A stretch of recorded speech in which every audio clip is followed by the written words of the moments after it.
Bumaba ang trust rating ni Pangulong Bongbong Marcos sa second quarter ng 2026 base sa survey ng Social Weather Stations. Sa survey na isinagawa noong June 20 hanggang 29, 2026, bumaba sa 34% ng mga Pilipino nagsabing meron silang much trust sa Pangulo, mula yan sa 35% noong Marso. 45% naman ang nagsabing meron silang little trust sa Pangulo, habang 19% ang undecided.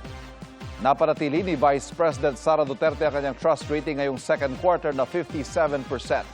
27% ang nagsabing may little trust sila sa bise, habang 15% ang undecided.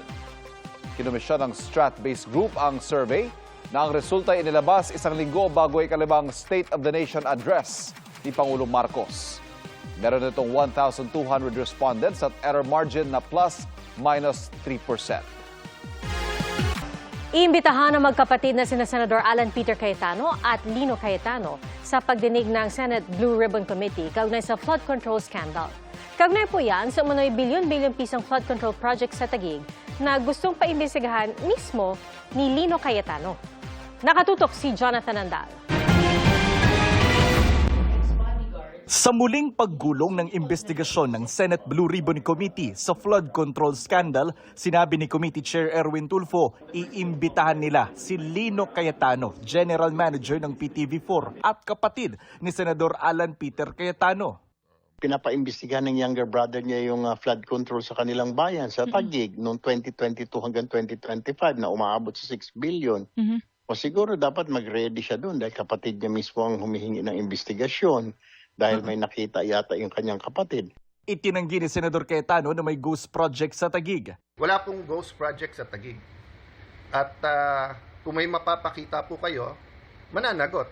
Pero nung sinundan po namin yung JA at sinundan po namin ang mga pondo ng gobyerno, nandun po yung mga project. Kaya suggestion ko, on the record yan sa DPWH kay Secretary Vince Dizon, utusan lahat ng district engineer at kung pwede pati LGU, kunan ng picture. Last year pa to. Kinwestiyon din ni Cayetano ang yaman sa salin ni Tulfo. Tugon ni Tulfo, wala siyang itinatago at wala ring problema kung imbestigahan siya ng AMLAC o Anti-Money Laundering Council. May real estate ako, meron ako consultancy, tapos meron akong mga business. Siya, saan kaya nakuha niya ng galing? Huwag niya sabihin private practice. Bago ka magtingin sa dumi ng mukha ng iba, tingnan mo muna yung sarili mo. Kinwestiyon din ni Cayetano ang anyay pagdoble ng yaman ni Senator Ping Lacson sa pagitan ng 2022 at 2025, panahong wala ito sa gobyerno. Kay Senator Lacson, di ba? Ano yung actual? I didn't really pay that much attention pero parang dumoble yung kanyang salin tapos sinabi niya sa negosyo. Kinwestiyon din niya ang campaign funds noon ni Lacson. Kilala ko rin naman yung mga nagbibigay sa'yo pag eleksyon eh. Di mo naman dineclare, di ba? O, so plunder din ba yon? Sa isang post sa X, sinabi ni Lacson, sumobra na si Cayetano nang atakihin nito ang pinakaiingatan niyang integridad.